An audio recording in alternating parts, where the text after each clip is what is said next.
Yo, ladies and gents, Booma here, and welcome back to replay analysis for every rank in the game. If you guys are new to this series, welcome in. These videos are going to be catered to how a top 64 RLCS player would analytically break down and optimize gameplay for these ranks. And today, we'll be having a Grand Champ 1 replay to go over. Before we get into that, I just want to remind you guys that I am a streamer over on Twitch. If you guys want to talk to me or ask me questions in real time, or even see me play different games, come stop on over for the vibes.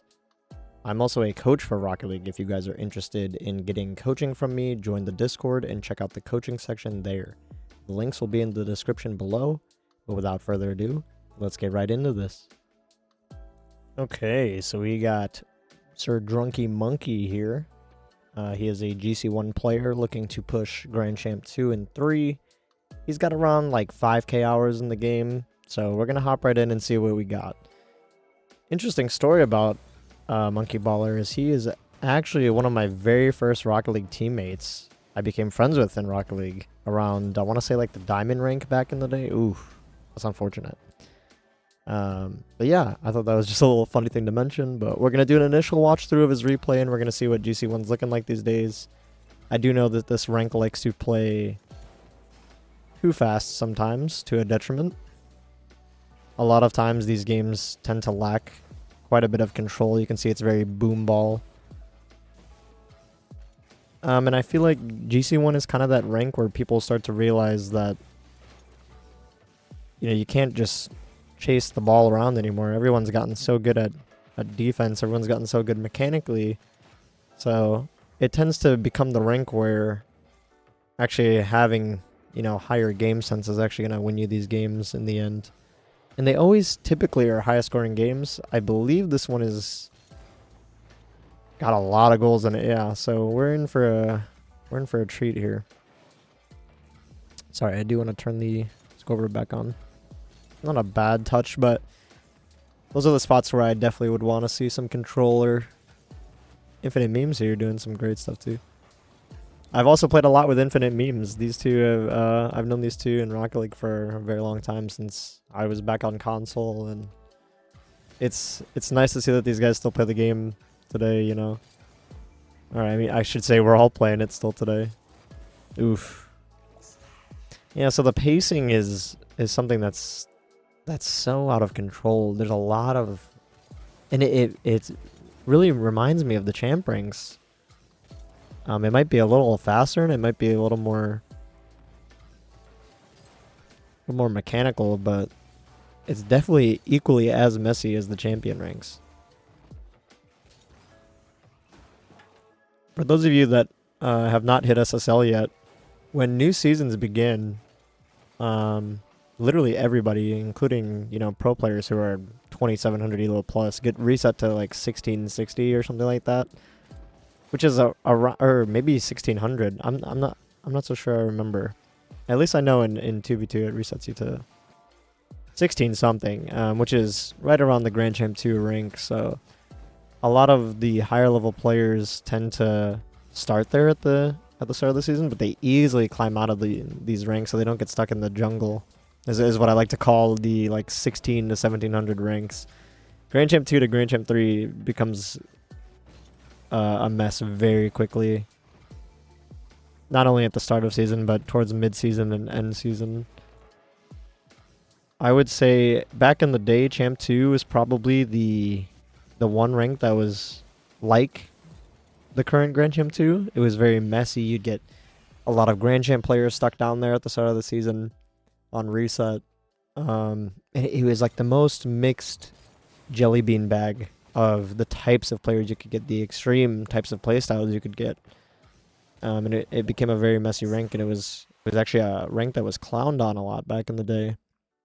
And I'd say Grand Champ 2 has definitely taken the cake for that rank, just because of everybody getting reset there. And GC2 is right around the, you know, players are about to take the game like extremely serious and are thinking about competing and stuff like that, and they might want to start pushing SSL rank, and there are also players who are just at that rank.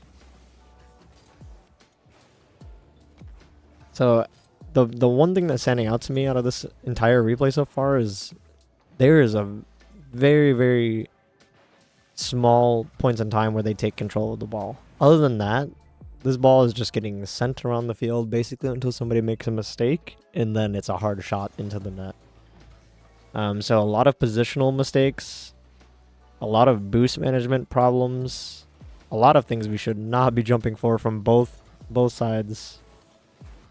And it is extremely sloppy Rocket League. It may look fast to a lot of lower ranks, but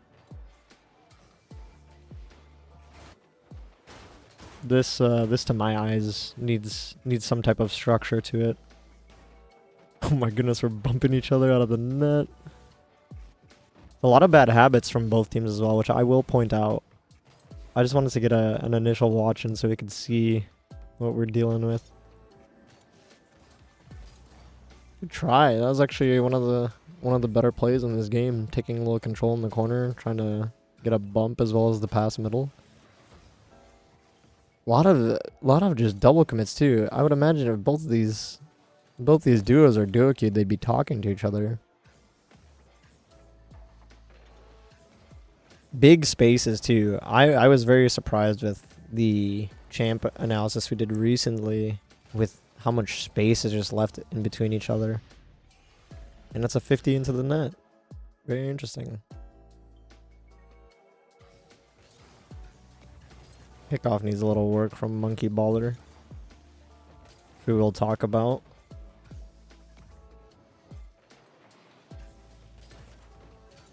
And that's he gets both players out with that challenge. One of the biggest problems that I see in these lower Grand Champ ranks as well, there's something that professional players and higher level players talk about, and that's in 2v2 you don't want to ever be turning you and your teammate into one player. Meaning you don't want to be essentially playing the same spot. You don't want to be easily taken out of the play as one player when there's two of you. Right? So it's nice to have somebody, you know, kind of on the ball pressuring, and it's nice to have somebody occupying, you know, the interaction after, or the space where they anticipate the interaction ending up. So like in this scenario right here, I would have loved to see Monkey Baller grab pennies or even try to get that back right boost and occupy the space on the right side of the field. There's only a few ways this 50 can go. And at least in this point in time, it's pretty evident to me the ball's going to end up on the right side. Now you can see Infinite Memes is trying to close this space down. And this is where the ball spills. It's just, it's very messy stuff. There's good, very good pressure from Infinite Memes there.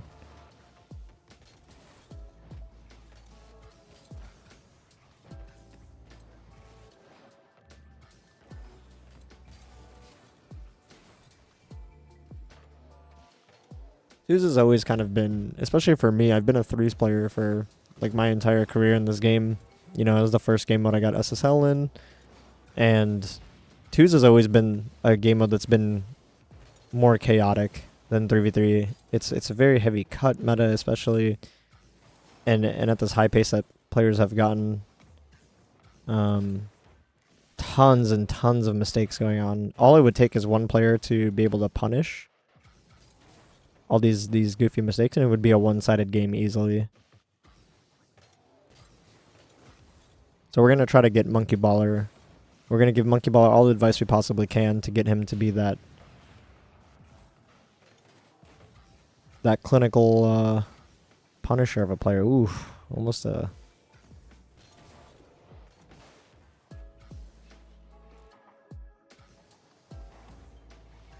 It really does feel like the entire lobby is just chasing the damn ball, so...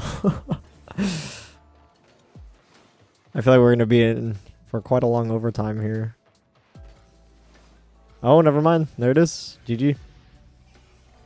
Alright. We're going to go in and break down each goal now. Let's see why each one of these is going in.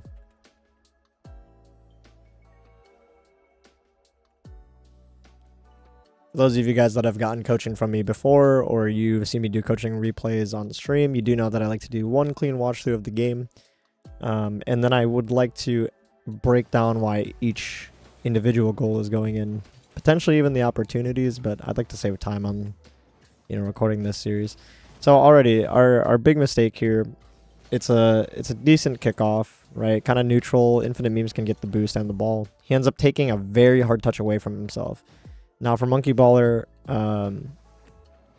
it's definitely savable. The only issue is he does not turn in early enough. So the path that I would have liked him to take would be direct, right? So you already got the boost, just take a direct path, you know, back to the ball. But you can see he ends up going very wide for some odd reason. And this completely changes the angle that he has for the ball, right? Because he could be cutting the ball essentially from here and just play it into the space to himself. And then he ends up arriving here, and it's still savable. It is a pretty hard hit ball. He would just have to not flip, which is the mistake. So managing your momentum and speed while trying to make a save like this, the best thing to do is make sure you get the elevation for the clear. Whether that be you play it out this way, you play it back into the corner to yourself, or you have to tip it kind of off the bar. But the mistake here is the wide turn and the flip. So he ends up just banging that into his own goal, which is unfortunate. Let's take a look at their second goal here. So we have he's already carrying too much momentum for my liking. Right here, this position isn't the best. And just because he's playing in a spot where Infinite Memes has already lost the 50, this is what I talk about, which I will make a whole separate video on about covering multiple scenarios. So Drunky Monkey is currently hard committed to, following Infinite Memes, but he's not anticipating a 50 or a challenge from his teammate. So he's carrying too much momentum. He starts boosting, waiting, anticipating a flick potentially. But even if the flick does happen, even if he does beat one, right, this player can easily turn back and be here. So I would prefer Drunky Monkey take up, a position over here instead of directly behind. This is hard playing that Infinite Memes is either going to get a flick or he's going to get a dunk. I would rather he play in a spot where, if these things happen, he can see every single player and he's not tunnel vision behind, an interaction that is about to happen, right? And he could be a pass option. If he wants to occupy space here, he can make this play just a little bit more threatening for Exotic here, and Boo is also hard committed to one play right now. So this interaction ends up happening, and now you can obviously tell it's caught him out. His camera's up at the moon, which I again also want to make a whole other video about, people learning when to toggle their ball come off. He does a good job there taking it off, but he's already just caught out. He's trying to flip back. And again, the flip is the mistake. I do think this is a play where, either you slow down and wait for this interaction to happen, then you can be up for this, or you need to cut it without this flip, which, I mean, to be fair, this player does hit this ball fairly hard. You can see he's focused on the shot the entire time, gets a clean strike through the ball. It's gonna be a tough save regardless, so that is due to following too close to your teammate and carrying too much speed. So we have a spilled kickoff. We just can't get the boost or get the ball, so let's see what we could have done differently. Your cheat here is just a little too hard, so I did discuss this in the champ replay analysis before, that if you are going to soft cheat, just flip or boost. Do not do both. So you can see he ends up boosting, then he flips, then he boosts again. So this is hard committing his momentum, that it's going to be straight on. I would prefer that you treat your kickoff just like any other interaction. So right before the interaction happens, just let go of the stick, let go of the gas, let up a little bit, wait for the interaction, see how it spills, and then you react. So this would have been a good spot if you were not boosting. Now you can't get this boost. You should know that you're beat to that. Either you have to contest that mid boost, but you risk getting demoed, or you need to try to grab whatever pennies you possibly can, which in this spot, you have quite a few. You have 1, 2, 3, 4, 5. You could definitely grab a few. Instead, we hard commit to that boost that we know we're beat to, and it's just a touch around us, and it's in our net. Okay, let's take a look at this goal right here. So we have big jump from Infinite Memes. It's a decent force. Nice drive. Drive chow on the 50. Should be a pass down and a tap in. Beautiful. So we punish on an overcommit here. This is a good bump from you. Infinite Memes kind of does a better job. Boo, sorry, is rushing this play way too quick, especially on 0. He's forcing a play that is just not going to be optimal for his team. This needs to be hit hard, either off your backboard or straight down into the mids that, you know, it forces you to cover two things. He ends up just hitting it very lightly into the wall. This ends up baiting his teammate in to the corner, which you do a great job 50ing, you get a bump and the touch out. So definitely going to be an overcommit goal from the other team, which I would imagine at this rank, you need to be able to cover things like that for your teammate. And that decision to even go for that ball is a poor decision. So this just looks like a straight up kickoff goal. Let's take a look at how Infinite Memes cheats for you, because potentially he does the correct cheat. Okay, he still boosts and flip, or he flips and boosts a little bit, but the important thing to note is that he stops. Right? He's not boosting, he's not driving, he hasn't done anything yet. He waits for the 50 and now he's reacting. And even after the fact, you might think he might be slow to this, but he still ends up getting the beats, and then he still ends up getting the pass middle, which you don't need boost to do. So definitely a much better cheat from us on the orange side. Again, Infinite Memes very patient on his. So you can see just driving up here. He's not boosting, he's not flipping. Waits for the interaction. Now he's saved 41 boost, and he's got all the options in the world. He can take a power shot. He can take that on top of his car. You know, he gives himself options. He opens up, you know, the angle. He is a little stiff. I would prefer a hook shot, but very well done.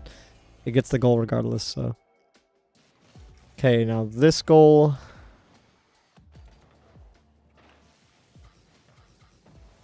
So this is just a little awkward positioning. It looks like we hesitate and we second guess ourselves. First of all, you don't have to be going like very wide for the mid. You could definitely stay for pennies and be here like quicker for this interaction.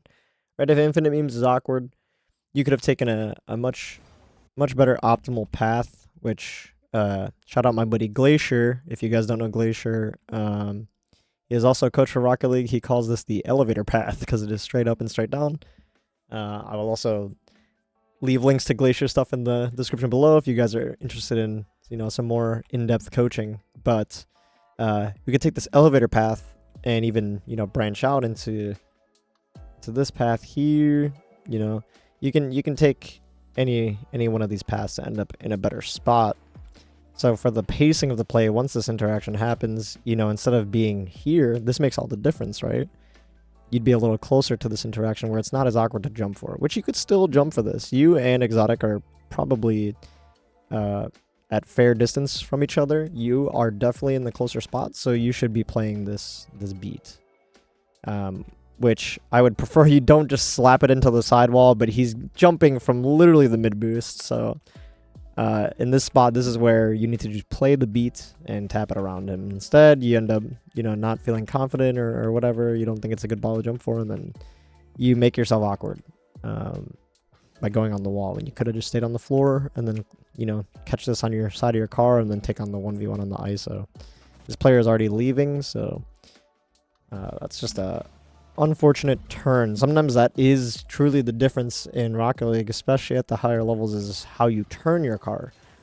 If I were going to teach like a completely brand new player how to play this game in this current day and age, I would definitely teach them how to boost and how to turn efficiently, because those are, especially in the highest level, just the way that you turn your car. You know, if you turn left or right, could determine if you get scored on or not. I'm not sure what happened here. It's just very good 50 from Infinite Memes. It looks like, oh, not even a 50. He just ends up, you know, beating him to the ball.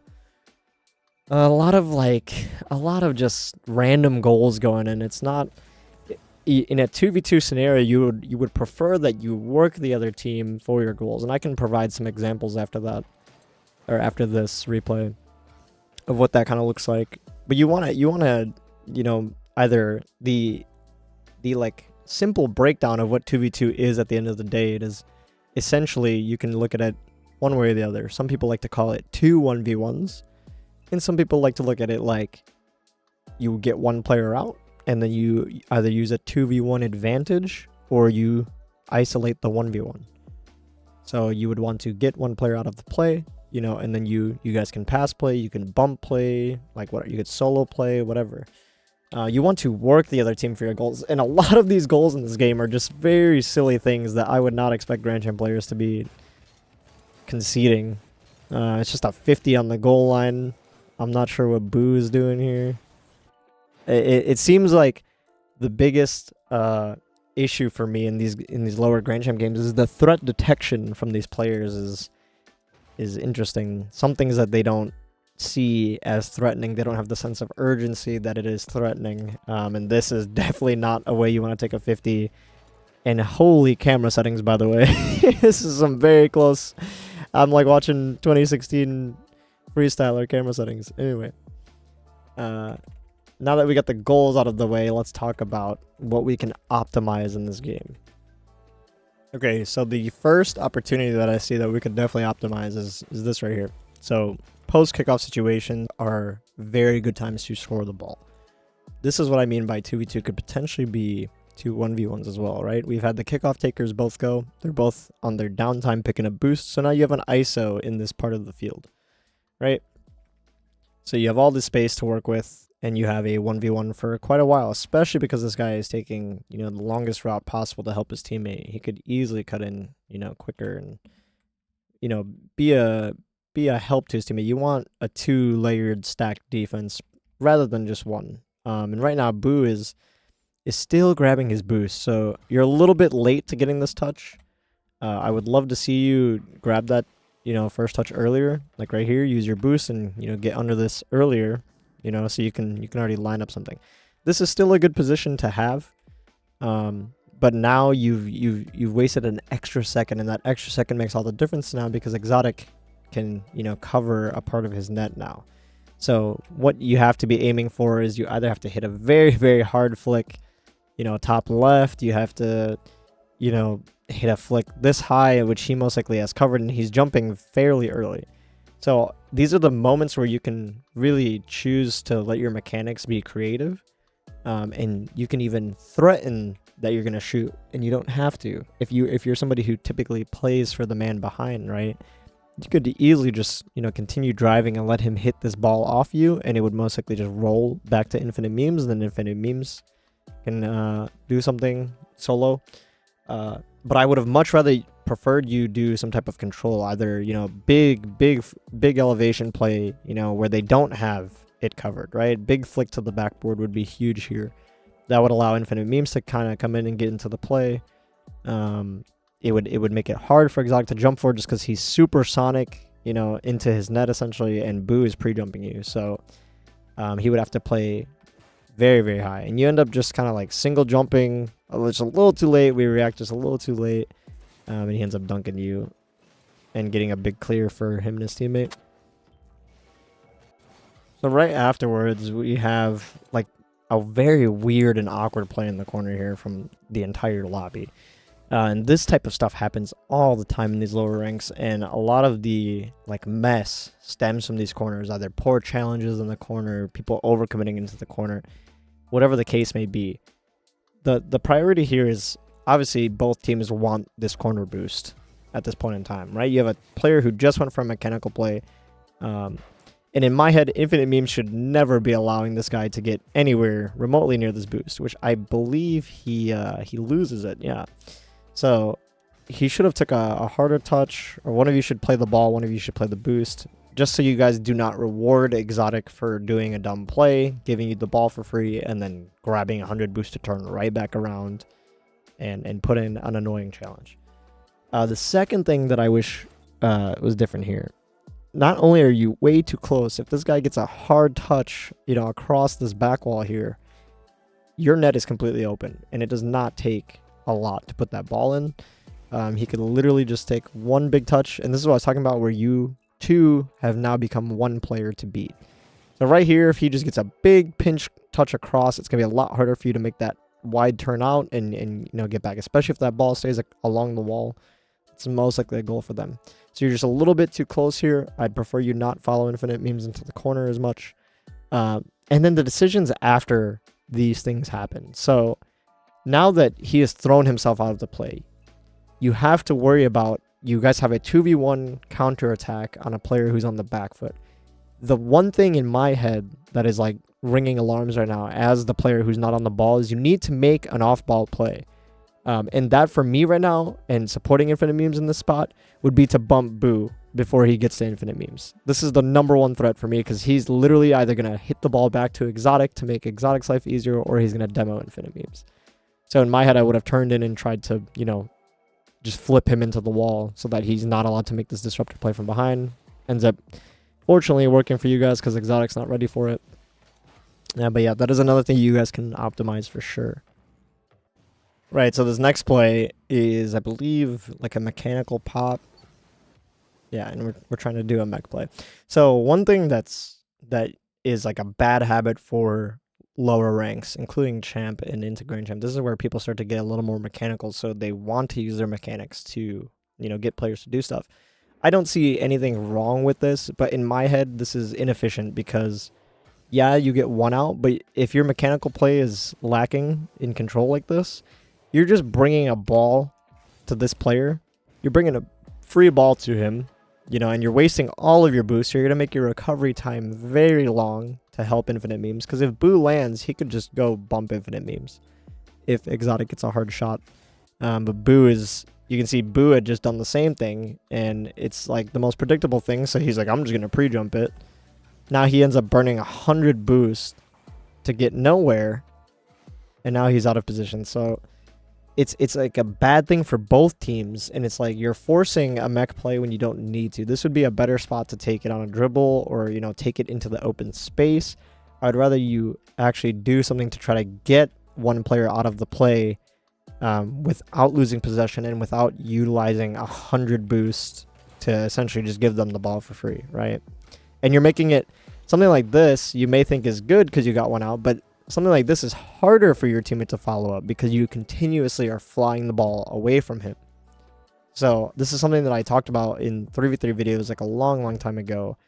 And I would love to do it again, but these long crossfield mechanical plays, unless it results in a 50 at the end, is essentially useless if you do not get the other beat.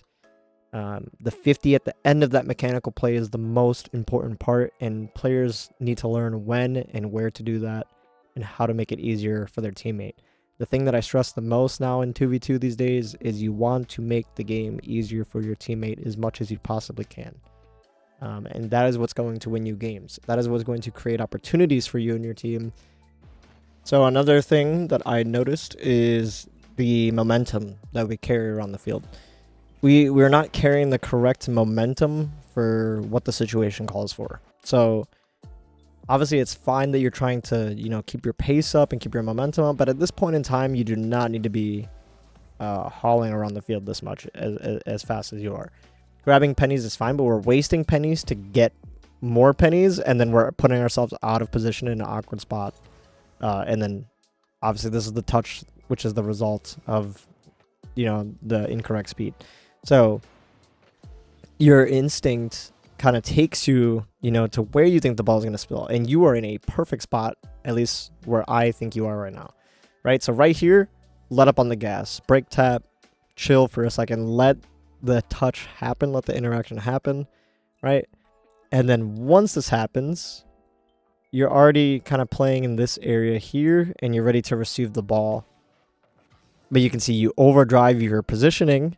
Then you have to make a turn back, and then the ball is like awkward for you. When this ball would have just, landed on top of your car, and then you could have tried to do a solo play from that. You could have tried to create something from that.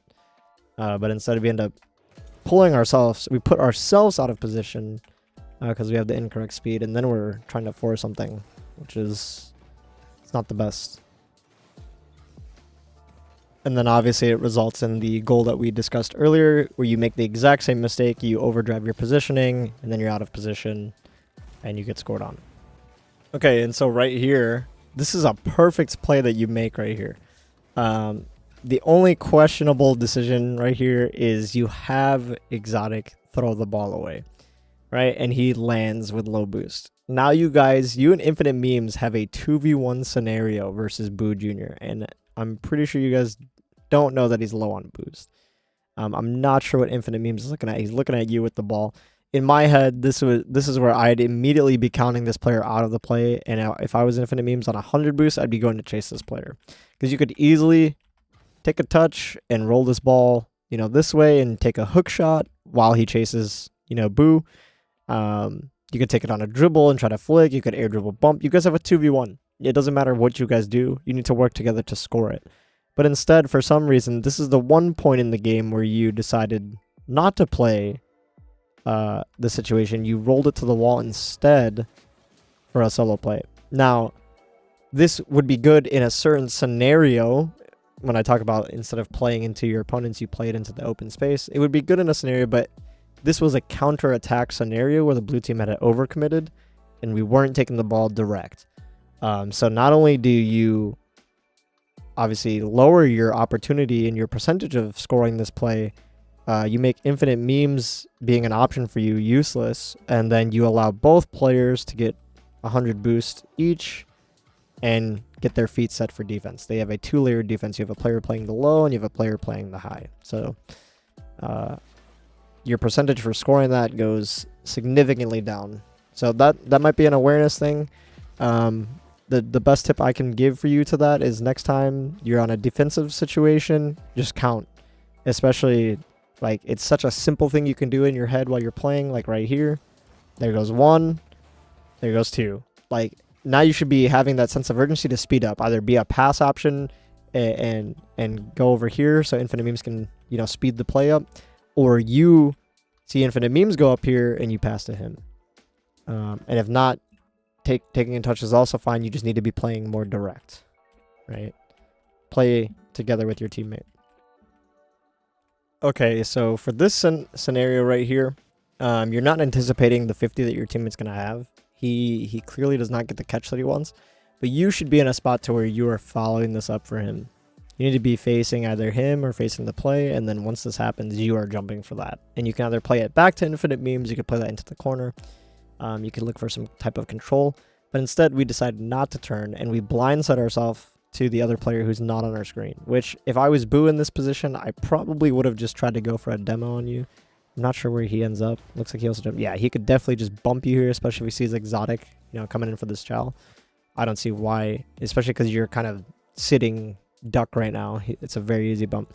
And then instead of, being patient and taking the wider route, which I would prefer you do instead of this very stiff route, I would like you to get the information first, right? So you can see how this play is going to develop. And not only does this turn give you a better camera angle, it gives you a better angle for the read.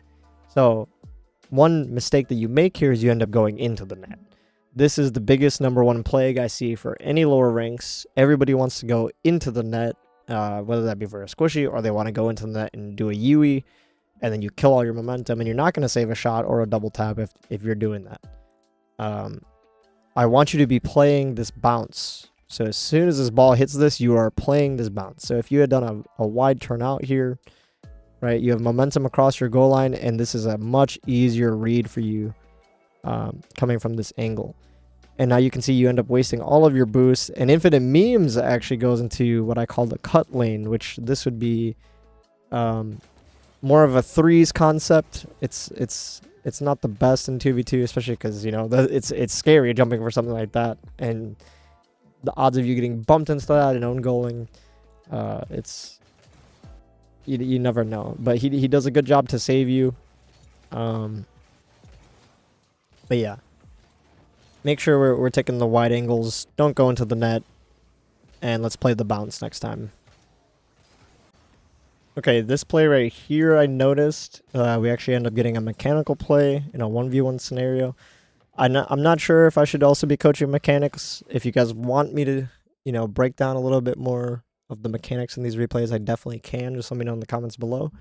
But you end up just feathering just a little too much. You should just, big double jump, which it looks like you double jumped quickly instead of, maximizing that first jump.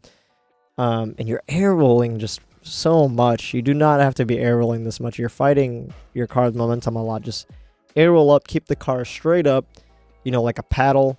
and make sure you hit this ball hard to the backboard. The reason this read becomes a little like weird for you is because you end up hitting it while you're air rolling, and then it's just like a slow lofted ball. And then here we're still spinning, even though you already know you have, you know, like a clean touch to the backboard. If you just keep your car up there, you know, and you fly it like a brick, that double tap is a lot easier for you to hit, and you don't end up hitting it like that. Yeah, that's just maximizing your mechanical prowess. So now we're going to discuss two defensive situations that I want to break down. So the mistakes in this play, which we already talked about a little bit earlier, is you go very wide in the play, you turn your camera off, you lose information in the play, and then you're trying to compensate back into position. You need to have a little more awareness in these spots so that you're thinking about what's going to happen next in the play. You want that anticipation of what's going to happen next, right? So right here, you obviously have no information, right? And then you turn your ball cam off again. You, for some reason, you're like lining up that boost. You already know you're going to get it. Keep the ball cam on so you can see what's going on in the play. And then you can anticipate that there's about to be a 50 here. Even if there's not, you do not need this much speed. So you brake tap just a little too late. When in reality, if you had kept your speed, you could be absolutely dusting this player to the ball, and playing a very quick counterattack. And now this, you end up taking like just a weird turn, and then it's a goal. And there's a defensive scenario right after this where we kind of make the same mistake, right? So again, we're turning off our cam at the wrong time. So like right here, you know he's already gonna have it. You need to just prioritize getting boost. It's a poor pop, so it's not direct on your net. So you have time to wait. You have time to think. You do not need to be speeding up here. I would prefer you play the wider angle so that it makes the save a lot easier for you. So right here, just chill out for a second. Stop and, you know, play this spot right here. This is a typical back post rotate, right? And they're very far from the play. They would need to put together something incredible for them to score. The chances of them scoring is low. So your threat detection for me is like backwards, because you feel like this is going to be a goal, so you're speeding up to try to, you know, get in the way. Now you've driven way past where you should be, right? And then this happens. Now if you were in this spot, you could easily just, you know, make a nice turn here, and you could be popping this. You could be popping this ball right here, right? Instead of your teammate like jumping for it, or I think he got bumped into it. And even if, you know, you can't pop that and he's unfortunately landing in front of you like he's about to own goal, you could come across the goal line and jump and just play this back into the corner to yourself up the wall. And this player has just burned 100 boosts to essentially give you the ball again, right? But instead, because of what we did, we overdrove our position way too much, and now we had to make this awkward turn, and the save, you now have to flip away. One of the biggest mistakes I see in lower ranks as well is you guys flip too much, right? And flipping this ball away is very dangerous. Very dangerous for you and Infinite Memes. Infinite Memes just got bumped and is like backwards. You just flipped all your momentum, and now you can't do anything. If this player had 1 penny and had a better angle that is in your net 10 times out of 10, unless he misses it, which he's still there to take the shot, and he still does a good job of getting on target. It's just not fast enough, and Infinite Memes is, you know, able to get that back. Good patience from him. But that's the type of stuff where I would prefer you go back in your replays and you look at it and say, yeah, this is awkward as hell, but like it doesn't have to happen in the first place, right? And again, you can see it even almost happens here again. You end up just being indecisive of where you should be or what you should be doing, if I should go backboard or if I should go, you know, stay on the ground. I think at that point, after the interaction has happened, just stay on the ground. And especially because you might need to close the space here on another touch. Now somebody should be backboard and you're both in the net, right? And this is what's going to happen when you guys bottleneck, is a player like this, after they make the play, is going to go disrupt from behind and just bump you guys around. So it gets very annoying in these defensive situations because of our what we consider a threat is backwards. So obviously you guys are down a goal and you're trying to do things to get yourselves, you know, the tie. This is fine. I did say earlier that this is like one of the few times you guys actually took control and you made something threatening. And I kind of wish that Infinite Memes would jump for something like that. It's very troll to me right now that the blue team is not jumping whatsoever. Especially, it's because they have awful positioning as well. So right here, this is actually the perfect ball to ego chow for that top right or anywhere on the right side of the net for infinite memes. You do not need a lot of boost for that 50. And then he ends up just not going, and then, you know, you end up leaving. He's kind of forced to force a challenge in, and then you immediately go right after him. So it's like you guys are just nonstop force. When you could have already had a goal. And then right here, you don't have to touch this. There's like some weird obligation to feel like you have to touch that. This is a spot where the defender has made himself awkward already, or just kind of has a much better touch than you actually. And you don't have to be forcing this, because you can see that after you end up forcing this then forces your teammate to go. And if they get this clear, you know, and it pinches, you guys are only in the end ultimately speeding up their counterattack. So, and I feel like you innately know this, so you immediately go be annoying and sit on the ball again. He ends up bumping you out. Right? And now we're just like, we're out of position for so long here. We go for the wrong boost. Infinite Memes is trying to force by himself again. And then this touch. So there's these times where the ball spills, and this is a point in time where you should be looking for control. You can slow down a bit here and just drive up that lip of the wall and catch the ball on top of your car and take it up the wall. But instead, you're like forcing this hard touch, hoping, you know, Infinite Memes is going to turn and shoot for you. So you guys are nonstop force. And yes, it puts a lot of good pressure on the other team, and you guys do ultimately get the goal in the end. But this is also how most lower Grand Champs get scored on, because it's like force nonstop. And then, you know, the ball spills out, or you lose a bad 50, or somebody gets beat and it's in your net, right? So in those scenarios when you're sieging the other team on their side of the half, this whole point in time where you guys have the pressure on their side, I would rather you guys work advantages.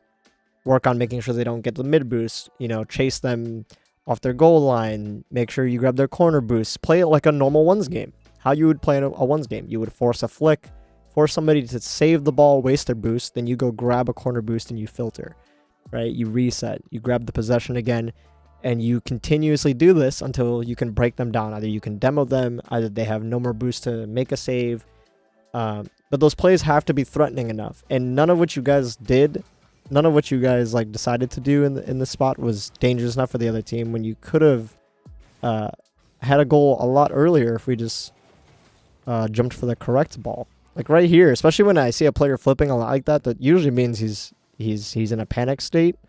So right here, if I was Infinite Memes, I would have 100% gone for that ball. And especially you can see Exotic makes himself awkward because he doesn't know what's going on. He throws it in reverse, and Boo has absolutely one penny. So it should have been a goal for you guys ends up being just like a mess until we get a goal. So again, kind of around here is when you guys almost start another siege. You get both players out with one challenge, right? You ego chow. And then this is just, I don't know if you misinputted or what, but you should just be trying to play that off the wall with a flip to Infinite Memes. Now here's where you can see he's trying to work an advantage. You guys are contesting the back boost. So now you know one player doesn't have boost. Now you could be trying to go for a bump. You could be just waiting, not throwing yourselves at the ball, and be patient because now you only know one player has boost, right? He's going to have to be forced to make a save. You should have already been right there with Infinite Memes. Just because he's there, I don't think you should feel scared of playing close. You don't have to be going all the way like out of the play. As soon as you grab this boost, just come right back around here and chill for a second. You can see how you're indecisive. A lot of this swiggle movement is what me and my team call it. Shows uncertainty. You're not sure where the ball's going to end up. Then once this interaction happens, now you're like, oh, I should go back. And then you see Infinite Memes is going against you, you turn away. Like, it's just nonstop turning, right? So now you're not prepared for any touch. And now you have to burn boost to overcompensate, and then your touch is going to be poor when this could be an isolated 1v1 against Exotic, and Exotic has no boost, right? You got to think about optimizing scenarios like that. You could be getting a lot more freebie goals from the other team if you guys just play and focus, on simplifying your positioning. You don't have to be always maintaining this speed, and you end up turning just out of a ton of opportunities that you create for yourself, or that even the other team creates for you. Right, so this spot we have a double save from the other team, a potential almost own goal from the other team. I kind of wish Infinite Memes would have just gone to bump exotic, which I think he attempted to do. And you're just following too much. You're not waiting. So you're supersonic again in a spot where you should just be chill. Just be chilled, bro. You should just be chilling right here. Right? See what's going to happen. Now you're up. Single jump and flip, or double jump and you're dunking it over here. Like, if instead you turn all the way over here and then you're jumping from like the strangest angle. You really want to work those simpler angles for yourself. So we have one situation here where we almost get a goal, right? We get a demo on exotic. We don't get the boost. But right here, you've literally just deleted one player from the field. Now your priority should be either getting around this ball and cutting it into the mid so that infinite memes can shoot it. So let the ball do the work, get around this, and cut it right before he touches it. You know, straight across. And infinite memes is a little bit out of position, but even right here, you end up doing almost the right thing. Now right here, you could have just left the ball and honestly used the rest of your boost to chase him up the wall. And you could have forced a poor clear across where infinite memes could have been right here. This is where the working together in a 2v1 is very, very important right here. And you can see it's a mistake from both of you. Infinite memes is not close enough, especially after the demo. He's still in the space behind you when you should be occupying the space to the right. So you both have that bad habit of just following behind each other. And you guys kind of, it seems like you get trapped in that rhythm of one of you like loses a 50 or one of you is just on the ball and the other person is just right behind it. I don't know if it's like you guys want to play a quick follow-up, but you're ultimately making it slower of a follow-up for both of you. Yeah, we get to the end and it just ends up being a forced 50 into the net. So yeah, I'm gonna go pull a replay, one of my recent replays, and we'll kind of talk about some of those concepts. Right. Okay. So very quickly, this was a game that I played literally last night as of recording. So I was queuing with my friend Chanter, and we run into Andy and Atomic. So both professional players. Obviously, you guys know Atomic on G2. I'm not sure what team Andy's on right now. I believe he was on Dignitas last time I saw. So we have a very high level 2s lobby, start of the season, very sweaty stuff. And what a goal from Chanter. We're gonna just go over the goals so you guys can see. So the mistake from Atomic and Andy here, right? It's almost like nobody wants to force. So in this spot, Andy should be the player, challenging this and making Atomic's life easier. Atomic just took the kickoff. He's post kickoff. He's trying to get into a better position, get pennies. And right now, they're both kind of in the spot where they become one player, right? They're both in a spot where neither of them want to challenge the ball, and this allows Chanter to literally basically play free play for a little bit. Andy's challenge is just a little late, and then Atomic, thought he was going high, and then it's in the net. Right, so that's one of the concepts that I want you guys to learn a little more. This is just a troll by me. I couldn't put the open net in, unfortunately. Andy ends up getting back. And then Atomic has the 1v1 scenario. So this is very much how high level 2s works, right? As soon as a mistake happens, I overcommit, I flip into something I shouldn't. Andy ends up getting the save, I don't score the ball. It's reverse Uno time for the orange team, right? So as soon as he sees where Chanter's positioning is, right, he's paying attention right here. He knows he has Chanter beat. Chanter ends up having to almost flips, but he ends up doing a wave dash. Now Atomic gets popped. So 1v1 isolation. This is what I was talking about. You get one player out, and then you ISO. So just a touch over the top of Chanter, and it's a double tap into our net. So the only difference from what Chanter should have done is he needs to buy time for me to get back, and he needs to just play the ball. It looks like he's playing just the wrong touch. He needs to tilt back and really just play the tilt off the backboard there. But of course it's Atomic, so defending Atomic is not an easy feat. Alright, so it looks like we concede a kickoff goal. Typical, it happens in every game you could possibly think of. Let's look at some of the opportunities real quick. Right, so we have an opportunity from the orange team. And you can see this is like off-ball work, right? So post kickoff, I end up unfortunately getting bumped a little bit by Chanter, so I know I cannot get this mid boost. Andy's going to have me beat. Now, I'm paying attention to what's happening right here. Chanter still doesn't have the boost, so I'm trying to, if Andy ends up turning in, I'm going to try to flip into him. And you can see this ends up just turning him just a little bit. He has to dodge my bump. This allows Chanter to get the boost and the ball comfortably and translate this into a transitional play, right? And he ends up getting it over Atomic. Now, you can even make sure, or you can even notice that Andy on his save, right, make sure that it's a nice touchdown to himself. He's going to secure the ball and the boost, and I have to respect that, right? I can see that he has complete control of that, and I have to concede. Right now, I'm playing defense. I have a poor aerial into the backboard. Now, I like pay attention to how we take these 50s, right? You don't want them pinching off the sidewall and stuff like that. You can take your time for sure.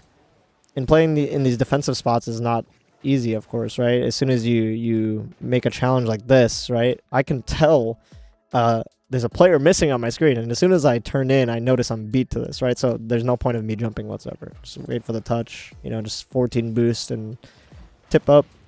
Chanter, it's an interesting jump from him as well. Let's go take a look at the goals again. I want to speed this up. I don't want to take too much time. So you have a touch around 1, reset, misdirection on the shot. So this is the type of, positioning that I was mentioning to you in Infinite Memes, right? You want to be in a spot to where you can be an option. You want to see every single one of the players. You can see the interactions happening.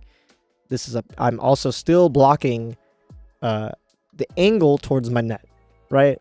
So it's just optimal positioning right there. And then as soon as Atomic throws his little fake challenge, Chanter just plays like an elevation touch over the top when he sees Atomic turning again. I can see Andy's backwards, so I am first to this ball, right? And I'm not rushing it. I'm taking my time, right? And I'm looking at him and the ball at the same time.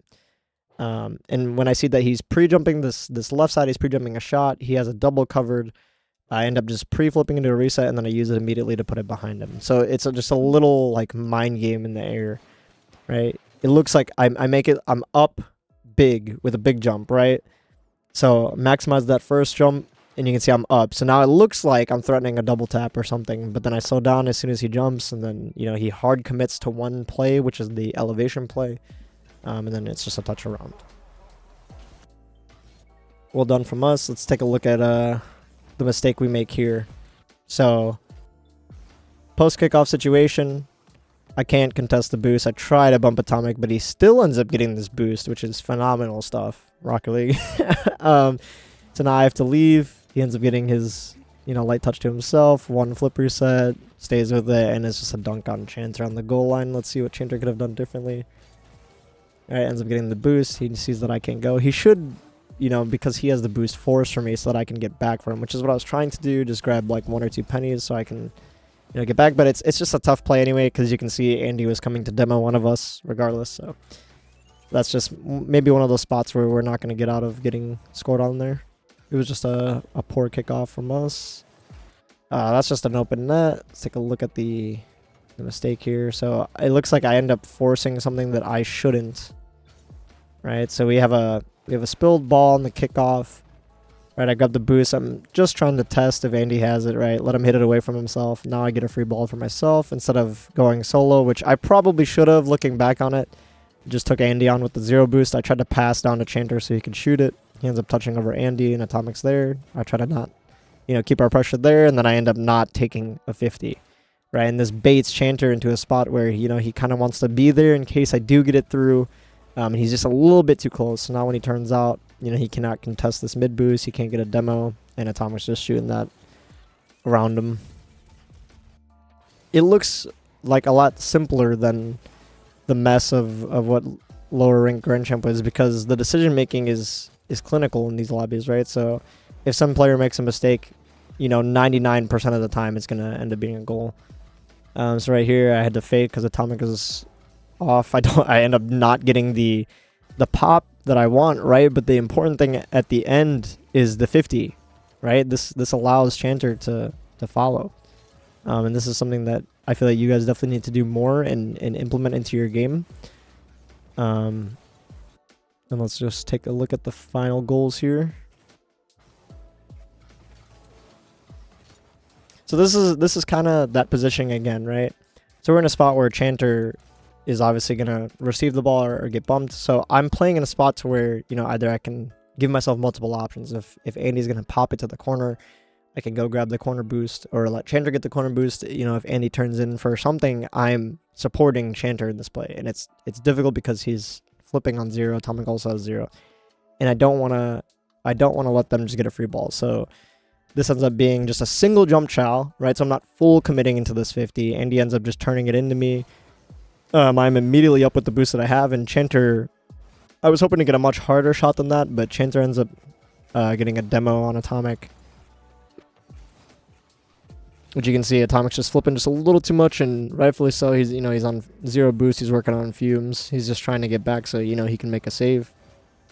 And he ends up just flipping onto the wall there, and Chanter ends up getting him as he falls. And that's something you'll see in a lot of high level lobbies. Is as soon as somebody flips or commits their momentum somewhere, somebody will be there when they land, and that's probably one of the best ways you could bum somebody, right?